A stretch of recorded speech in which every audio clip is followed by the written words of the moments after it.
الشركه احنا بتاعتك. طبعا مع حضرتك النهارده فرصه ان احنا عايزين نعمل ايه زي رحله كده مع بعض. اوكي. اللي عايز يغير الكارير بتاعه نقدر نقول له خطوه خطوه، من اول العلامه اللي بتيجي ان انا دي، يبقى انا محتاج دلوقتي ابدا اغير كاريري لحد ما نوصل معاه كده ايه للاخر بامان انه حقق هدفه. حلو جدا. هرجع لحضرتك بس خطوه. هو انا بختار اصلا الكارير ازاي؟ او تمام. انا بفكر ادخل اي مجال ازاي؟ هو ساعات الفلو بيخرجنا من كليه تجاره، هشتغل محاسب، يا هشتغل كاشير، يا اقدم في بنك، يا هشتغل اتش ار، خريج صيدله هشتغل في نفس الكارير اه انصان. ولكن بيبقى عندك جزئين مهمين جدا.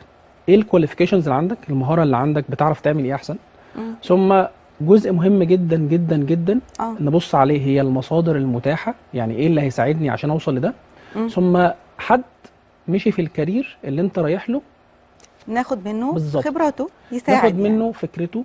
ايه الحاجات البوزيتيف اند نيجاتيف، الحاجات الايجابيه والسلبيه، ايه الصعوبات اللي عدى بيها بالظبط وازاي اتخطاها. بالظبط. اوكي. لان ده هيسهل عليا كتير جدا، بدل ما ادخل مجال وبعد كده اتصدم بالواقع. ده كانت المرتب بتاعه مش كويس، اصل المفروض تعمل كده وانت ما بتعرفش تعمل كده اصلا جواك يعني. مثلا لو بنتكلم على الديزاين او جرافيك ديزاينرز، لازم يكون عندك اصلا شغف بتاع الكرياتيفيتي بتاع الابداع. لو ده مش موجود عندك فاكشولي حتى لو انت واخد شهادات حتى لو عايز تشتغلها، ممكن في ناس بتفكر ان انا هو ايه شغلانه اللي تجيب لي فلوس. بالظبط. هو برضو بيتهيألي ده مش تفكير صح، مش ده الاساس مش يعني. ده الاساس.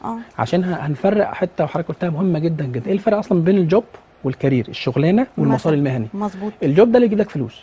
عايز اشتغل اي حاجه عشان تجيب لي فلوس، استثمر في نفسي عشان اخش الكارير او المسار المهني بتاعي. اوكي. يعني بالتالي يبقى انا فكرت بتفكير خاطئ لما قلت اهم حاجه في حياتي هو الماده عشان اوصل لحاجه معينه. على فكره الفلوس هتجيلك ان شاء الله لو انت عندك الشغف وعندك التفكير المنطقي بناء على خطوات معينه اللي يخليك تنجح. بالظبط.